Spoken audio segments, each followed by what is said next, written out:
Also, in the closing statements, per our guidelines that I sent out to you, if your opponent's name is mentioned, you also get 30 seconds for a rebuttal within the closing statement. Okay? You understand? Okay. Chris, you have 3 minutes. All right. Look, this has been a long, hard-fought race. I don't know about these guys, but at 47 years old, my back hurts most days right now. I mean, we're walking around. I don't know how many. I know Daniel's hit a bunch of doors. I don't know about the rest of them, but I'm knocking doors every day, and I've never hit so many doors. And I've done door-to-door evangelism for the last 20 plus years as a minister, and I mean, this is crazy for me to be hitting this many doors. It's just insane. But guys, I agree. I don't remember which one said it now, but I agree with this. I think all of us have tried to tell you who we are and who we plan to be. Now it's up to you to decide who you want to represent you in Columbia.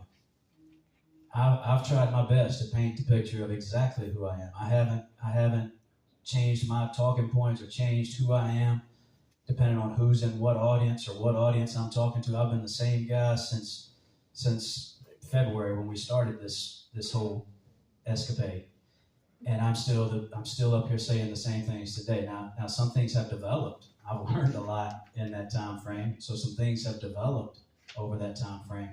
But you got to decide now. I would love to go and represent you. I would love to go and fight on behalf of conservative principles and conservative values.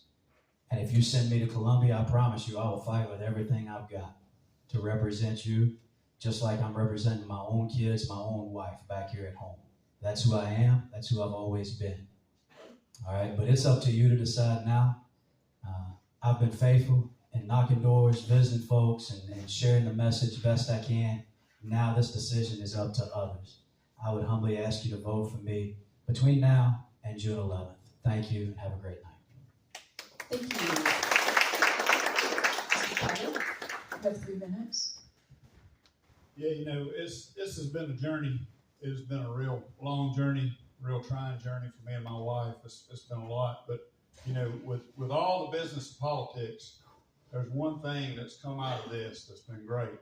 And, I'll go ahead and say this, running with a bunch of great guys right here that want to represent you. Troy, we became friends. We're farmers. We ain't just farmers on Facebook. We're the real deal. So we get along. And, the thing is, we're standing up here pouring our hearts out to you, telling you who we are. And this has been coming along. I think it's been God's plan for me for a long time. I've had people that have come to me and say, hey, can you help me with something? I'm having a problem with the county with this, or I'm having a problem with this. Can you call somebody? And yeah, I'll do it for them. And a lot of times I'll help solve their problem, and it might have been on a small scale or a big scale. And as that happened, folks would say, you ought to go into politics. We need somebody like you to have our back. And that's why I got into politics. I'm just one of you guys. I'm nobody special. I'm no multi-billion-dollar back candidate by no means. I'm just a simple farmer that's been born and raised here all my life. Got fed up with the way government's happening in Columbia. It is a swamp. It needs to be cleaned up, and I'm the guy to do it if you vote for me on June 11th.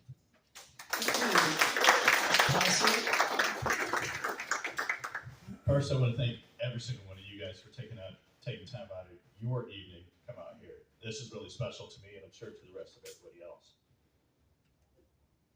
I'm not tired.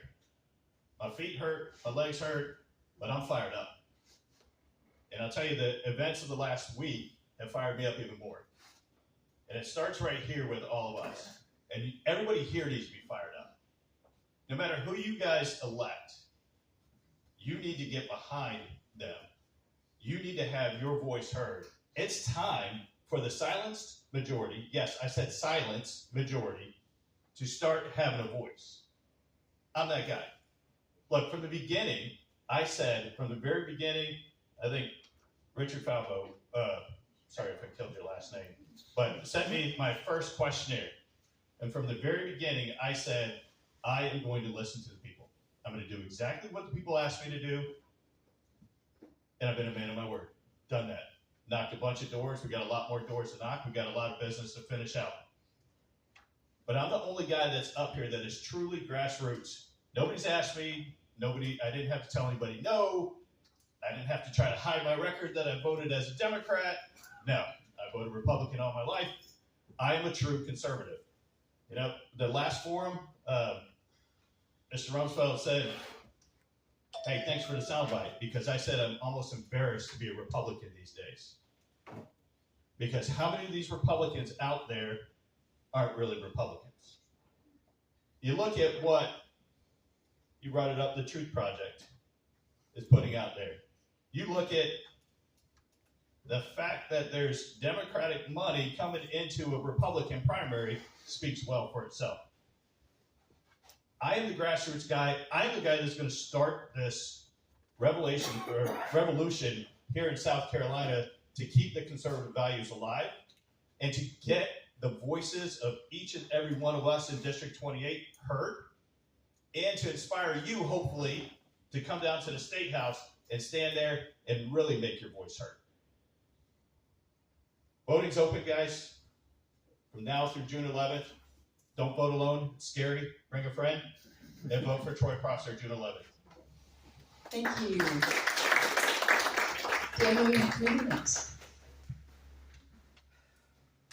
It's been a very long journey, and it's almost coming to an end in about a week. And I know a lot of us are just barely making it to the finish line. And there are integrity issues. You all have whispered among yourselves, and I've heard it too. There are integrity issues in this race. And you all are not dumb. You're all smart. You can separate fact from fiction. And I encourage you to do that. We are in the Republican primary, but things can get better. The reason I started running is I got tired of standard politicians, candidates saying, I'm conservative, I believe in physical responsibility, but they didn't really offer any kind of position on real issues facing our state and our district. And it's really hard to put real-world scenarios and events in a small box. And we need somebody that can navigate the gray areas in state politics with conservatism. I want to bring my generation back to the conservative side, because social media, and even, I guess, mailing flyers have kind of diverted my generation away. But giving the people the right to speak, the right to say how they feel and what they want the state laws to go, is how we bring them back. As I mentioned, it's been a very long race. And I humbly ask you to support me, because of all these candidates, I guarantee you, if you ask me something, I'll know it. Email me, call me, my number's all over the place now. Just reach out to me, because 10-year deal, energy, you work with the data, right? Our grid system cannot take any more data centers. I'm graduating this year, 4 courses left in software development, so I know data centers. Water, we do not have the grid for it. Ask me anything, and I'll tell you how it is. So I appreciate you coming out tonight. I hope that to earn your trust and your support on June 11th, and thank y'all. Thank you. Let's give them a round of applause.